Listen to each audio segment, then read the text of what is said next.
यहाँहरूको प्रतिनिधिहरू मार्फत यहाँहरूको मागलाई सुन्यौँ र यो चाहिँ पहिलादेखि नै यहाँहरूको विभिन्न डेलिगेसन मागहरू यहाँले यहाँ प्रस्तुत गर्दै आउनुभएको र त्यो विषयमा यो अगाडि यो हसियासअघि पनि धेरै पटक पहल भएको हामीले थाहा भयो र म भर्खरै यो अफिसमा आएकोले यस विषयमा अझै यो समस्या चाहिँ के हो त वास्तवमा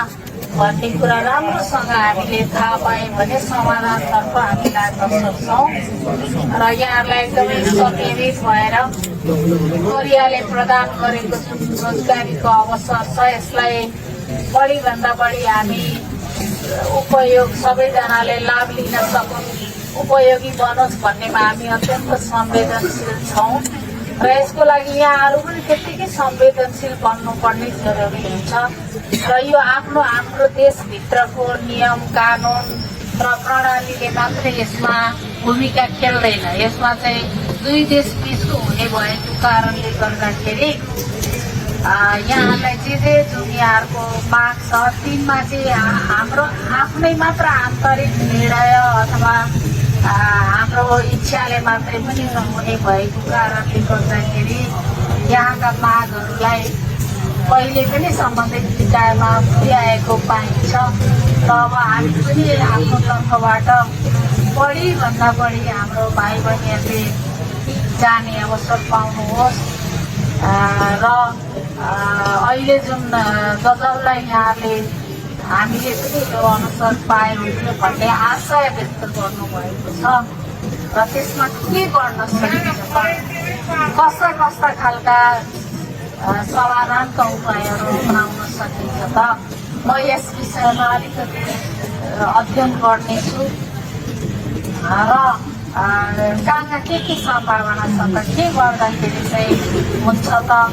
अथवा हाम्रो दायरामा नभएको कुरा पनि जानकारी गराउँछु तपाईँहरूलाई किनभने यो चाहिँ अरू देशमा उहाँहरूले उहाँको माग छ कि छैन अथवा उहाँहरूका नियम कानुन के छन्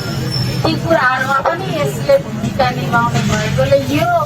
प्रणालीलाई बुझ्दिनको लागि चाहिँ म यहाँहरूलाई अनुरोध गर्दछु र म यहाँहरूको कुरालाई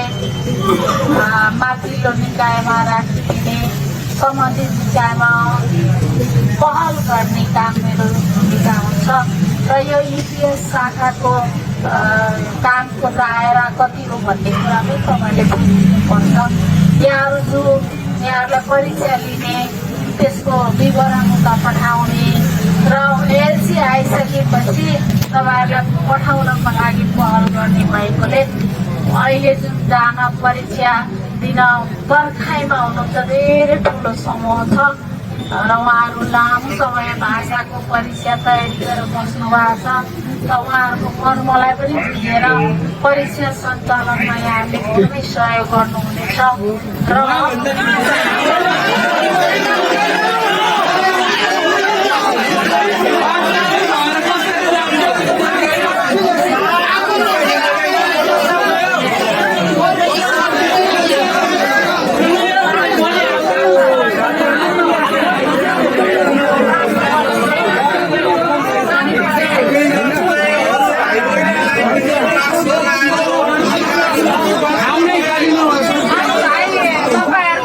समस्या छ यसमा पनि हामी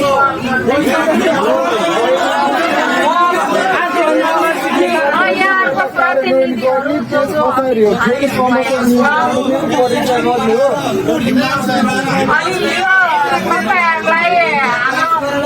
माथिल्लो महानिर्देशक देउसिदियो साहेब लगायतको सुरक्षा निकायकोमा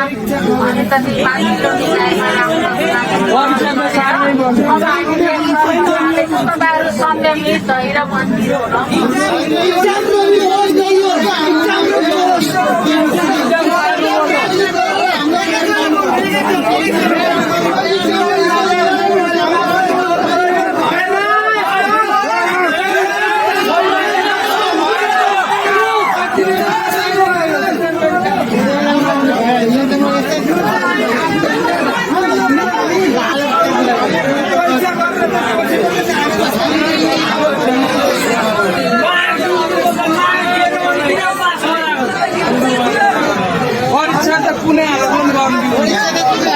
एकदम